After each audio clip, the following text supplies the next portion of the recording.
ये सब के सब सनातन धर्म के वायरस हैं।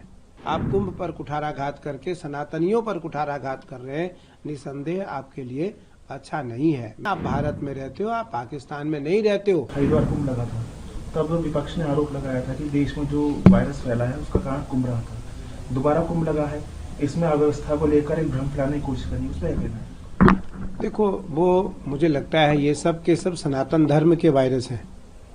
सनातन धर्म के ये वायरस हैं और इनके द्वारा सनातन को नुकसान करने का प्रयास निरंतर किया जाता है। जब भी सनातन उठने की घड़ी में आती है, सनातन उठता हुआ दिखाई पड़ता है लोगों को, तो अराजक तत्व के जो लोग हैं उनको पीड़ा होने लगती है।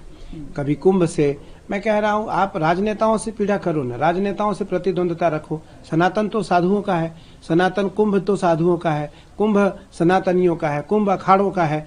आप कुंभ पर कुठाराघात करके अखाड़ों पर कुठाराघात कर रहे हैं, आप कुंभ पर कुठाराघात करके संतों पर कुठाराघात कर रहे हैं, आप कुंभ पर कुठाराघात करके सनातनियों पर कुठाराघात कर रहे हैं। निसंदेह आपके लिए अच्छा नहीं है। मैं फिर आपको कहता हूं, ये आपके लिए अच्छा नहीं है, आपके लिए शुभ सूचक नहीं है।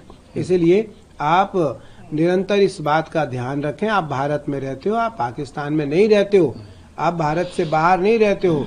भारत आज भी सनातनियों का है, भारत सनातनियों का है। अगर कोई एक दो लोग सनातन को पीड़ा पहुंचाने का प्रयास करेगा तो निसंदेह सनातनी अब जग गए हैं। सनातनी उनको सहन करने वाला नहीं है।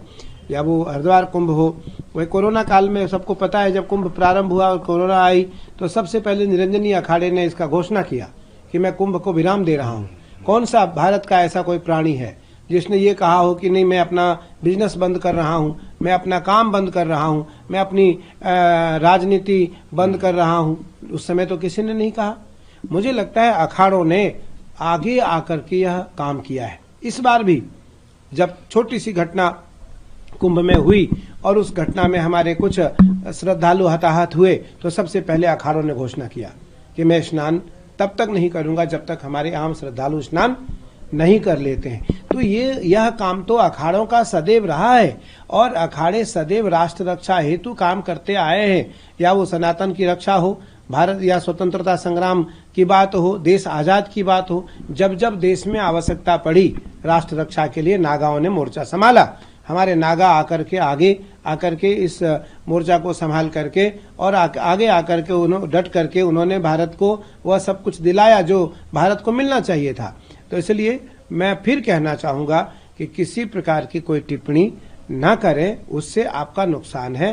सनातन को अब नुकसान होने वाला नहीं है।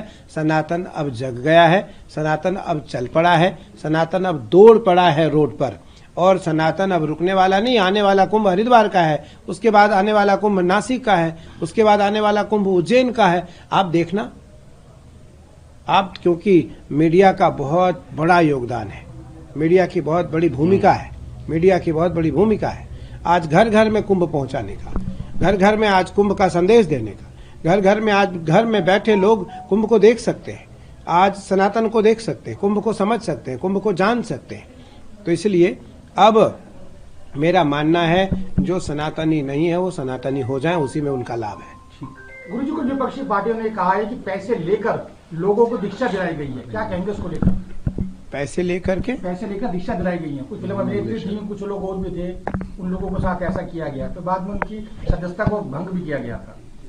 देखो, बनाने वाली, हाँ, महामंडलेश्वर बनाने की बात को लेकर नहीं, हम लोग ने मैं तो इस बात को कहता हूँ कि ये परंपरा हमारे अखाड़ों में नहीं है। आज भी अखाड़ों की परंपरा को समझना पड़ेगा, अखाड़ों की परंपरा को समझना पड़ेगा। पैसे की क्या बात होती है? भाई आचार्य, महामंडलेश्वर कौन बनाता है? आचार्य बनाता है। महामंडलेश्वर कौन बनाता है? अखाड़ा बनाता है, अखाड़ा बनाता है। जब एक साधारण परिवार में शादी विवाह होती है तो सामान्य से और असामान्य से असामान्य खर्चे किए जाते हैं।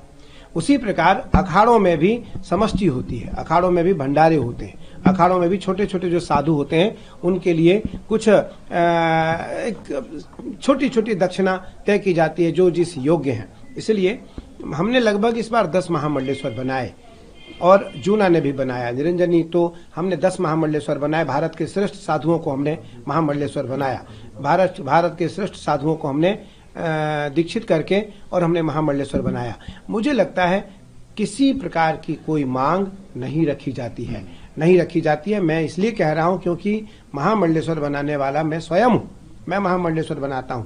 निरंजनी का जो भी महामंडलेश्वर बनेगा वो आचार्य और अखाड़े के प्रतिनिधित्व में, अखाड़े के प्रतिनिधित्व में, अखाड़े के सानिध्य में आचार्य उस पट्टाभिषेक को करता है। जूना का जूना पीठाधीश्वर करेगा, महानिर्वाणी का महानिर्वाणी पीठाधीश्वर करेगा। इस प्रकार से सभी अपने अपने अखाड़ों के जो पीठाधीश्वर हैं वो महामंडलेश्वर पद पर अभिषिक्त करते हैं, उनका पट्टाभिषेक करते हैं। इसलिए ये मिथ्या बयान है, मिथ्या आरोप है। इस आरोप को बिल्कुल आचार्य जी ने सही कहा, आचार्य प्रमोद कृष्ण जी ने कि इस आरोप को सिरे से खारिज किया जाता है। इस आरोप में किसी प्रकार का कोई तथ्य नहीं है और ये अराजक तत्व के लोगों का षड्यंत्र है। न्यूज नेशन अब व्हाट्सएप पर खबरों के ताजा अपडेट के लिए न्यूज नेशन के इस QR कोड को स्कैन करें।